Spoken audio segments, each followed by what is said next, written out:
So let's discuss a little bit the possibility that somebody is trying to meditate, and then you have some kind of experience that it's not a positive experience.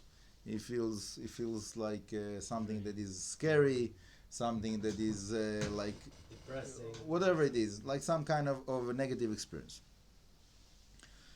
So we have to know that within the spiritual existence, we have all of the components that we know from the physical existence. So like within the physical existence, there is some things that are positive and pleasurable, and there is some things that are painful and sometimes negative. Yeah, all kinds of negative people that doing all kinds of wrong things and so on. So whatever we find in the physical, it has spiritual essence. So when we are meditating and we are like approaching like the inner space that is within ourselves, that is connecting us to the all of the spiritual worlds that we are within, there is a possibility of coming across and meeting something that is negative. Okay, there is a possibility like that. Now, obviously, that's not what we want, and that's the reason that we need to do those things with the guidance. Okay, somebody that is enjoying driving, and he doesn't know where he's driving. He's just like taking this turn, taking that turn, going here, going there. So, first of all, there's a good chance that he will get lost. And secondly, there's a good chance that he will get to a place that he doesn't want to be at. Okay?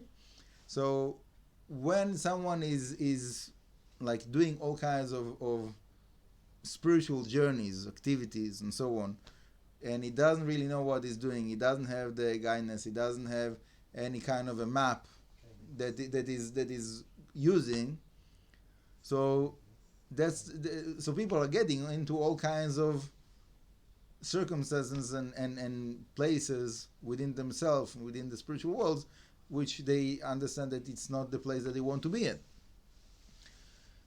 I'll give an example. There was a lady that came to our house, and she said that for a while she was playing with like some kind of a strange game of calling angels. And like she was like bored in the nighttime, and she was like lighting a candle and trying to call all kinds of angels. And she said they came, and it like in a certain point it became to be something like very, very scary experience. And she understood that she's doing wrong, and she stopped it. Okay. Many people, they're doing those things because they are bored. And then that's the wrong reason. Right, exactly. So one of the like first instructions that I give within those journeys is to be goal orientated. What is my purpose? What I'm trying to do? Okay, and that's a basic. To have that compass within you, that is like that you're going in the right direction. That's the first thing. Even if you don't know like what is the turns and what is the way, but you know what is the direction, where you're heading. That's a square one. What is my purpose? Okay, before you're going out to any journey, where do I want to get to? If you don't have a purpose, you don't have a goal, you don't have a place that you're trying to reach, so almost certainly you'll get lost. And that's what happens to many people, that they are doing all kinds of seance and whatever it is, all kinds of different things like that. So what should be the purpose of any of that? Connect to Hashem. Very simple, straightforward. Hashem, I want to connect to you. Okay, so you can say it verbally. Hashem, before you're starting your meditation session, you say, Hashem, I want to connect to you. Please help me. Please guide me. Take me in a safe way. Bring me back in a safe way. You know, Tfilat HaDerech, we're going out in peace. We want to come back in peace. That's the beginning. That should be the beginning. And to keep that in mind, okay? Somebody like he have all whatever. There's many. You can say Yiratzon, no problem. It is a Yiratzon. Yeah. Like asking Hashem to help you Yeah. and guide you in a good way. They also say if you say Yiratzon, it's like the same thing. Right. So but to say it in the beginning, you know, and when you finish, like we said, you have to say thank you, Hashem, for leading me in peace and bringing me back in peace. You know, so that's like Tfilat HaDerech. But besides of that, while you are within the session of the Kabbalistic meditation, so to be focused, to be meditating within that process. So I know about someone that felt that there is a certain soul of a righteous person that reveals to him, and he got very like connected with this revelation, and that being, that spiritual being, was telling him all kinds of different things, and in a certain point became to be very confusing, like.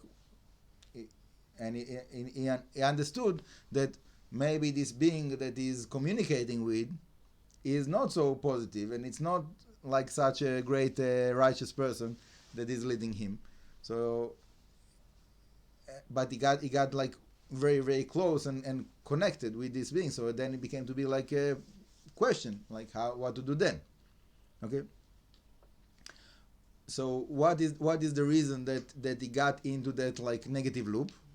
Because when he had the revelation, he was so excited about the revelation, he lost his orientation, his purpose.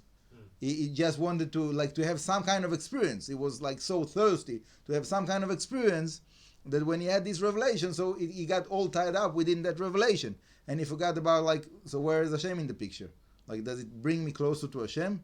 Does it help me to get to like something deeper, to go to a deeper connection, a higher level of intimacy with Hashem? Yes, but not in the way he's expecting. So that was like a big they call it a detour. Right. It is like they took him off the track. Right. Okay.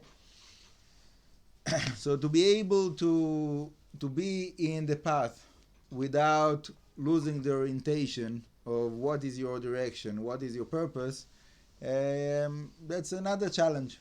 And to learn when you got off the way, to learn how to get back into the highway and to continue in the direction where you want. That's another like kind of skill that we need to learn how to master within that journey. Zod Hashem. Baruch Adonai Le'olam, amen v'amen.